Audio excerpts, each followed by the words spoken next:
The budget currently proposed by Donald Trump and Republicans is set to slash billions of dollars from services the country desperately relies on while giving tax cuts to the rich. Right now, the budget that passed the House is set to add $3 trillion with a T to the deficit over the next 10 years. And I think Republicans are a little bit confused by this because Doge often says, oh, we're here to cut government spending and save money. Donald Trump lies so outrageously all the time. He says, I'm going to balance the budget. Or in his first term, even after his first term, he claimed, I balanced the budget while he added almost $8 trillion through 4 years, or around $8 trillion. And so, again, we're in a situation right now where we're debating the current budget that is going to affect services like Medicaid, and Donald Trump is claiming it won't. This is a video that just dropped from More Perfect Union just a few hours ago. They went to California's 22nd congressional district, where, as you can see in this bio, 2/3 of people in California's 22nd congressional district rely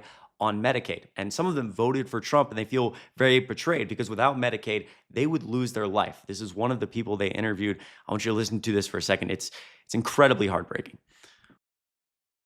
By Medicaid cuts is 64-year-old Irma Arredondo, who voted for Trump in 2024. Irma has several chronic health issues, including type 1 diabetes. She's also a full-time caregiver for her daughter, who has cerebral palsy, and her sister, who has Turner syndrome.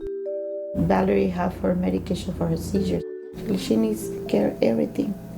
And I just give massage to her hands, to her legs. I stay with her until she falls asleep. Sounds like you take really good care of her. Oh, and my baby is my doll. So you, your sister Irene, and your daughter Valerie, you're all on Medicaid. And how important is Medicaid for your family? Wow, can you imagine? We live on a daily basis with sicknesses. This is for the cholesterol too. This is also for my blood pressure. So Medicaid pays for all of it? Yes. If you didn't have Medicaid, how much would this cost you? How much money? Oh, thousands maybe.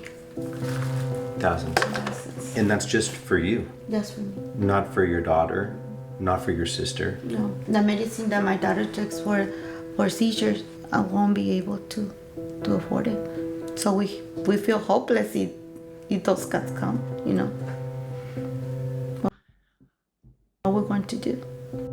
Again, I think, first of all, incredibly tragic. I think right now, obviously, Democrats warned about potential things like this. I think I put all of the blame on Donald Trump. It is not acceptable on any level for our elected officials to mislead people like this, to lie to them so blatantly and say, you know, I'm not going to cut Medicaid. I'm going to protect you and your family. I'm going to lower your prices. And a lot of these individuals, again, there's more of them in this video, feel stabbed in the back. They feel like they were betrayed. And as much as a lot of us want to say, and I want to say, like we tried so desperately to warn people in this election, I think also taking a step back and just, I can't imagine being in that situation. It's unbelievably heartbreaking. And my plea to anyone listening, or if I could talk to her, is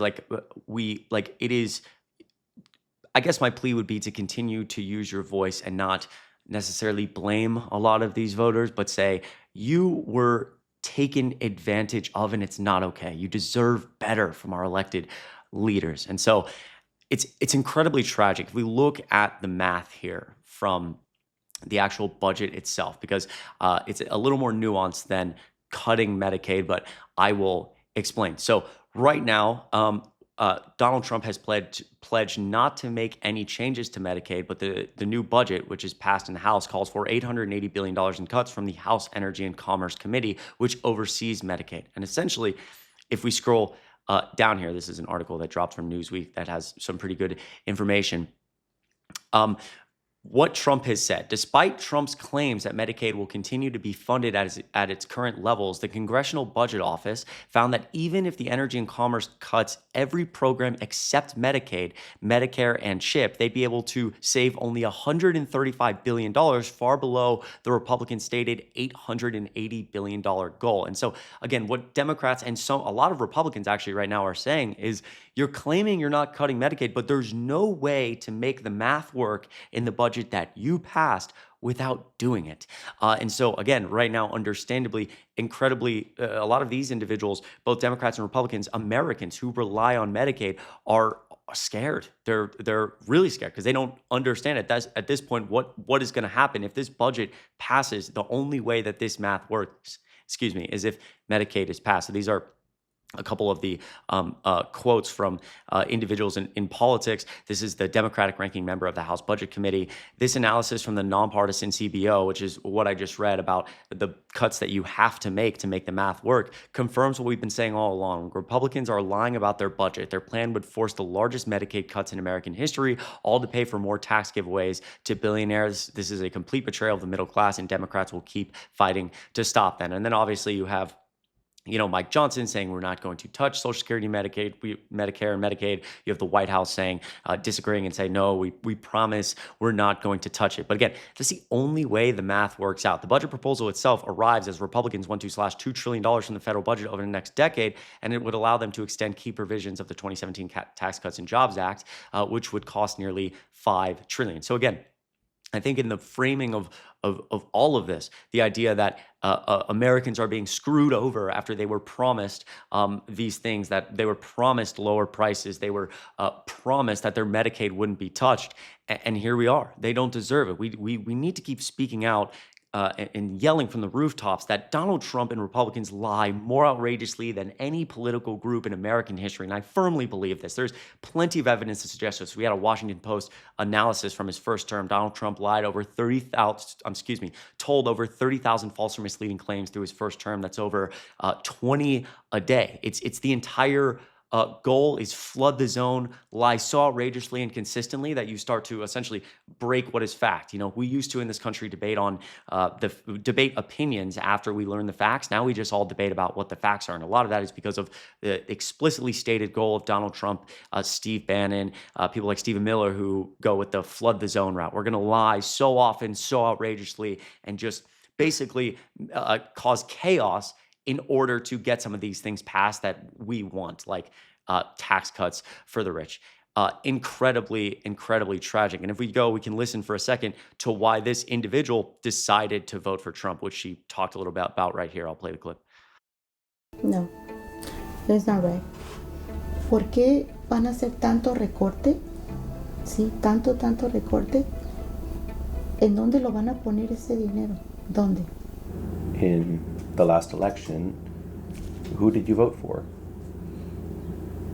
I feel embarrassed to tell you, but before all the years back, since I got my citizenship, I said I was a Democrat, but then, in these last elections, I voted as a Republican. Why? Because I'm against abortion. Para mí la palabra conservador es tener valores. I grew up with values, con las enseñanzas de mis padres. Family values. Family values. Irma isn't the only one in District 22 who feels betrayed by the administration's plan to gut Medicaid. The only people they're hurting are the poor people that really need the stuff. Elon Musk doesn't need it, Trump doesn't need it, and billionaires don't need it. That's well said. And again, you see in this community in California's 22nd congressional district, they're out there protesting. And this is another thing that I'm sure some of you have seen that has been posted online recently, that there's been a lot of protests going around going on around the country, and especially in like Republican-led districts. I am from the state of Georgia. I was born and raised there, and you had in an area that I'm pretty familiar with, I believe it was Roswell, Georgia. I forget the representative's name off the top of my head, but this is a district at the time that swung Trump pretty heavily. I've spent a lot of time there, and I was surprised to learn that the congressional member there, who's a big Trump supporting guy, who said he supported the cuts to Doge and didn't want to fight for Ukraine and all this other nonsense. He was selling out my future and frankly our Constitution for Trump. He had a town hall, and in this, again, a red district that I can vouch for in Georgia, it was raining. It was like 35 degrees that night, and the town hall was packed, and it was packed with people from this district that were upset. It was so packed that a bunch of people couldn't even be let in. They had to stand outside because it was so flooded, and they just got slammed for 2-3 hours because Americans are upset. Trump supporters, Democrats, Republican, liberal, doesn't matter. We're losing the America that we actually know, the values that we actually have, and it's tragic. So keep using your voice. Again, it's really hard to hear some of these things when I know a lot of us have been fighting for so long to tell people about them.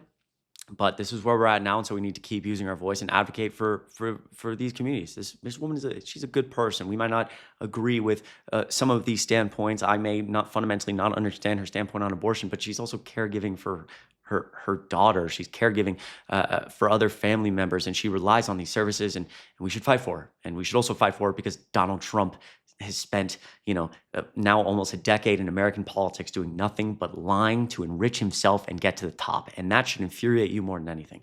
I appreciate you watching this video. I've been posting several videos a day now, so if you want to check any of the other ones out, I'd appreciate it. They're going to be down below. If you click on the little picture, it says Chris Mowry, my username. You can click it and check out the other videos. Also subscribe if you haven't, because it goes a really, really long way. And you can check out my other socials in the link down below. I appreciate you watching, and I'll see you in the next video. Be safe.